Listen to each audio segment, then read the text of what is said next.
મહત્વની જો બાળ લીલા કોઈ હોય તો એ છે દામોદર લીલા. કે આજ સુધી જગતનો નાથ છે, એ નાથને કોઈ બાંધી શક્યું નથી. ભગવાન સર્વેશ્વર છે, સર્વના ઈશ્વર છે, એમને કોઈ બંધન નડતું નથી, કોઈ બાંધી શક્યું નથી.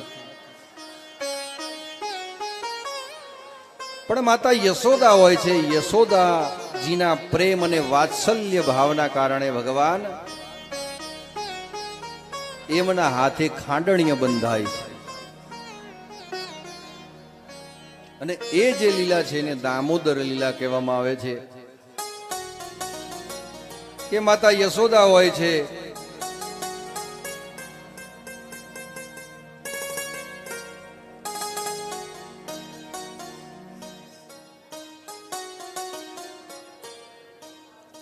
એક મોટી ગોરી છે, ગોરી લઈ અને વલણું કરતા હોય છે. પોતાના વાળ જે છે થોડા થોડા ખુલેલા છે. ભગવાન પ્રત્યેના ભાવના કારણે ભગવાનની સ્મૃતિ જે એમને થતી હોય છે ને બંને હાથ જે હલાવતા હોય છે એમાં અદ્ભુત એમનું સ્વરૂપ હોય છે. ભગવાન સ્વયં નારાયણ એમને જોવે છે એટલે એમને માતૃ વાત્સલ્યનો ભાવ જાગે છે. એમને એવું થાય છે કે મારી માં આટલું મારા માટે મહેનત કરી રહી છે તો લાય આજે મારે એનું સ્તનપાન કરવું છે. એટલે માં પાસે જાય છે અને માં પાસે જઈ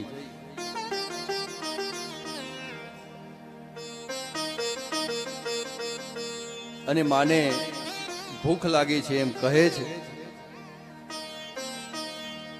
ત્યારે માં જે છે એમાં યશોદા એમને સ્તનપાન કરવા બેઠા છે ને જ્યાં સ્તનપાન ભગવાન કરતા હોય છે અને માતૃ ભાવના વાત્સલ્યમાં પોતાના માતાના પ્રેમની અનુભૂતિ કરતા હોય છે ને એવા જ સમયની અંદર માને ખબર પડે છે કે મેં ચૂલા ઉપર દૂધ મૂક્યું છે એ ઉભરાય છે. અને એ દૂધ ઉભરાવાની જ્યાં સ્મેલ આવી, સુગંધ આવી, ત્યાં તો ભગવાનને મૂકી અને યશોદામાં જે છે એ દૂધની તપેલી ઉતારવા જાય છે. અને એ ભગવાનને ગમતું નથી. ભગવાન કે જે એકવાર મારા મય થઈ ગયું અને જે મારામાં રમણ કરે ને હું એનામાં રમણ કરતો હોઉં, એકાકાર જ્યાં થતો હોય ત્યાં બીજો કોઈ વિક્ષેપ જોઈએ નહીં. એટલે તરત જે મોટી મટકી હોય છે, મટકી જે દૂધ વલોણાની બહુ મોટી મટકી હોય એને ભગવાન ફોડી નાખે છે. આખા ઘરની અંદર માખણ અને આખા ઘરની અંદર છાશ, બધું આખું ગોરી ફૂટી ગઈ છે, બધું માખણ અને છાશ થઈ ગયું. યશોદા માતા પાછા આવે છે ત્યારે ગોરી ફૂટેલી જોવે છે ને એમને થયું કે આ કાનાના જ વાના હોય બધા. એટલે તરત જ હાથની અંદર લાકડી લઈ અને કાનાને મારવા માટે દોડે છે. એક બાજુ જગતનો અધીશ્વર, જગતનો નાથ એ નાની નાની પગલીઓ ભરી અને દોડતો હોય ને મા યશોદા એ પાછળ એને લાકડી લઈ એને મારવા દોડતી હોય. કેવું અદ્ભુત એ નજારો હશે, સ્વરૂપ હશે કે જે જગતનો નાથ પરમેશ્વર કોઈની શક્તિ નથી, કોઈની તાકાત નથી કે એની પાછળ કોઈ આ રીતે દોડી શકે, કે આવા લાડ લડાવી શકે. અને આ માતાને લાડ લડાવવા માટે, વાત્સલ્ય ભાવ અર્પણ કરવા માટે લાલો ઘડીકમાં આમ દોડે, લાલો ઘડીકમાં તેમ દોડે, આમ તેમ જતો હોય ને મા યશોદા એ પણ લાલાને લાકડી લઈ અને એમની પાછળ દોડતા જાય ને દોડતા દોડતા માં થાકી ગયા, એમને શ્વાસ ચડ્યો છે, હાંફી ગયા. એટલે બાર ફળિયામાં લાલો નીકળી ગયો છે. લાલો થોડો દૂર ઉભો છે ને મા યશોદા પછી બેસી ગયા. થોડી વાર શ્વાસ લીધો અને કહ્યું કે કાના તું હવે બહુ શરારતી થઈ ગયો છે, બહુ તોફાની થઈ ગયો છે, એટલે આજ તો મારે ઘરના કામ જ્યાં સુધી બધા પૂરા કરું ને ત્યાં સુધી તને બાંધી જ દેવો છે. એટલે તરત જ જે ગાય દોતા હોય અને ગાયને જે બાંધતા હોય, બે પગ બાંધતા હોય એટલે નાની રસ્સી આવે, એવી રસ્સી લઈ અને કાનાને બાંધવા જાય છે. પણ એ રસ્સીને બાંધે એટલે 2 થી 3 ઇંચ જે છે એ અંતર રહી જાય. પછી યશોદા માટે બીજી રસ્સી પડી હોય છે, બીજી રસ્સી બાંધે છે અને 2 રસ્સી એકત્રિત કરી અને કાનાને બાંધવા જાય છે, તો પણ એટલું અંતર રહી જાય. ત્રીજી રસ્સી લીધી તો પણ એટલું અંતર. એટલે આવી રીતે રસ્સીઓ બાંધતા બાંધતા માતાજી થાકી જાય છે, પણ કાનો બંધાતો નથી. અને પછી કાનાના શરણે માં યશોદા આવે છે કે કાના શું લીલા કરે છે, બંધાઈ જા ને, હવે હું થાકી ગઈ. ત્યારે કાનાને એમ થાય છે કે માને હવે બહુ કષ્ટ આપવું નથી. અને એ પ્રમાણે પછી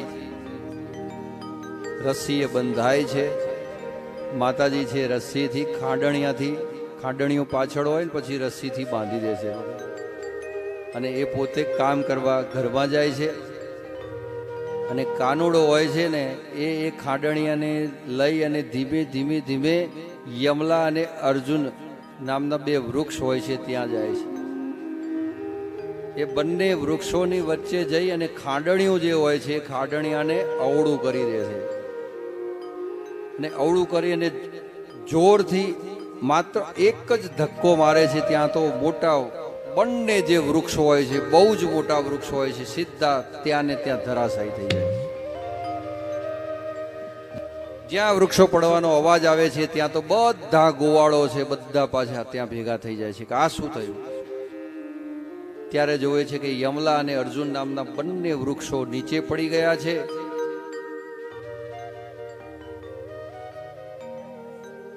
અને કાનુડો બંધાયેલો છે. પણ આ ઘટના બધા જોવે એ પહેલા જે યમલા અને અર્જુન નામના 2 વૃક્ષો પડ્યા એની અંદરથી 2 દિવ્ય સ્વરૂપ પ્રગટ થાય છે. અને બંને દિવ્ય સ્વરૂપ પ્રગટ થઈને ભગવાનની સ્તુતિ કરી અને સ્વર્ગ લોકો તરફ જવા રવાના થાય છે. ત્યારે પરીક્ષિત પૂછે છે કે આ બંને યમલા અને અર્જુન નામના વૃક્ષનાથી અંદરથી જે 2 દિવ્ય સ્વરૂપ પ્રગટ થયા એ દિવ્ય સ્વરૂપ કોણ હતું એ? ત્યારે સુખદેવજી કહે છે કે યમલા અર્જુન નામના વૃક્ષની અંદર એક નલકુબેર અને એક જે બીજા હતા એ મણિગ્રીવ હતા. અને આ બંને કુબેરના પુત્રો હતા. એક દિવસ એ નદીમાં સ્નાન કરતા હોય છે અને ત્યાં નારદજી પસાર થતા હોય છે. નારદજીને પસાર થતા જોઈ એમની સાથે ઘણી બધી અપ્સરાઓ હોય છે. એ અપ્સરાઓ જે સ્નાન કરતી હોય છે એ નદીમાંથી બહાર નીકળી જાય છે. પણ આ જે નલકુબેર અને મણિગ્રીવ જે છે એ બહાર નીકળતા નથી અને એમને મદિરા પાન કર્યું હોય છે. ને એ મદિરા પાનના આવેશમાં નારદ મુનિ જે છે એમનું પણ એમને ભાન નથી રહેતું કે આ ઋષિ કોણ છે અને એમને કઈ રીતે એમની સાથે મર્યાદાથી વર્તવું જોઈએ. એટલે મર્યાદાનું ઉલ્લંઘન કરે છે ને એ નારદ મુનિથી સહન થતું નથી. અને નારદ મુનિ કહે છે કે હે કુબેરના પુત્રો, તમારા પિતા પાસે ધન સંપત્તિ વૈભવ આ બધું વધારે હોવાથી શું તમે મર્યાદાનું ઉલ્લંઘન કરશો? અને આવી રીતે સાધુ સંતો મહાત્માઓની મર્યાદાઓ ભૂલીને તમે કામ કરશો? જાઓ, હું તમને શ્રાપ આપું છું કે તમે બંને જળ બુદ્ધિના છો, એટલે જળ થઈ જશો, વૃક્ષ થઈ જશો. જળ બુદ્ધિના હોવાથી તમે વૃક્ષ થઈ જશો.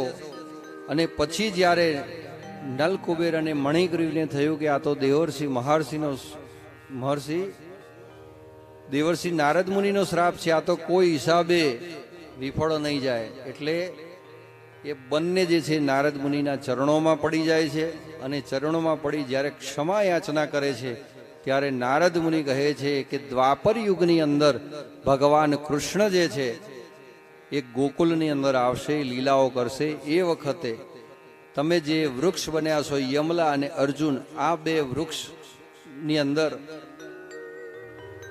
પોતાના સ્પર્શ માત્રથી, પોતાની લીલા માત્રથી તમારો ઉદ્ધાર કરી દેશે, અને તમે બંને પોતાના મૂળ સ્વરૂપની અંદર પાછા આવી જશે.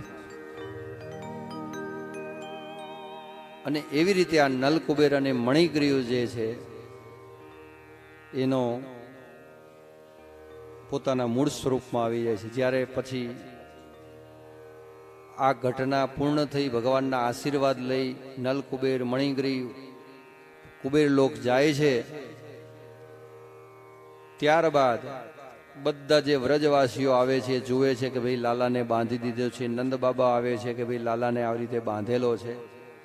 ત્યારે તો થોડો યશોદા માતાને ઠપકો આપે છે કે ભાઈ આવી રીતે છોકરાને બંધાતો હશે, એ તો મસ્તી કરે, પણ આવી રીતે એને બંધાય નહીં, તરત છોડાવે છે. યશોદા માતા પણ તરત જ લાલાને પોતાની છાતીથી ચાંપી લે છે કે લાલા તને ક્યાંય વાગ્યું તો નથી ને બેટા? લાલો કે ના માં, પણ આવી સજા મને અપાય? હમણાં વૃક્ષ મારા ઉપર પડ્યું હોય તો?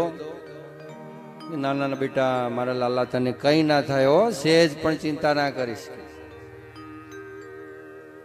આવી રીતે ખૂબ વાત્સલ્ય ભાવ અને પ્રેમ જે છે એ યશોદામાં લાલાને આપતા હોય છે. અને લાલજી મહારાજ યશોદા માતાને પણ એટલો પ્રેમ ભાવ આપતા હોય છે. આ યશોદા માતાના ભાગ્ય તો જુઓ, જો ત્રિભુવનનો નાથ કહેવાય, એ જેના ઘરે આવી લીલાઓ કરી અને આનંદ આપતો હોય.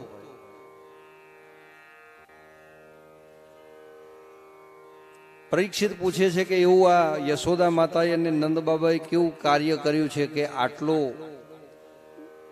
ભગવાન જે છે એ એમને આ બધો લાભ આપે છે? ત્યારે સુખદેવજી કહે છે કે આ જે નંદ બાબા છે ને, એ પૂર્વજન્મમાં દ્રોણ નામના વસુ હતા, અને યશોદામાં જે છે એ પૂર્વજન્મની અંદર દ્રોણના પત્ની, એમનું નામ હતું ધરા, અને બંને ભગવાનની ખૂબ ઉપાસના કરેલી, આરાધના કરી, અને ભાગવત ભક્ત હતા. એટલે જ્યારે આ ધરા ઉપર બધાને અંશાત્મક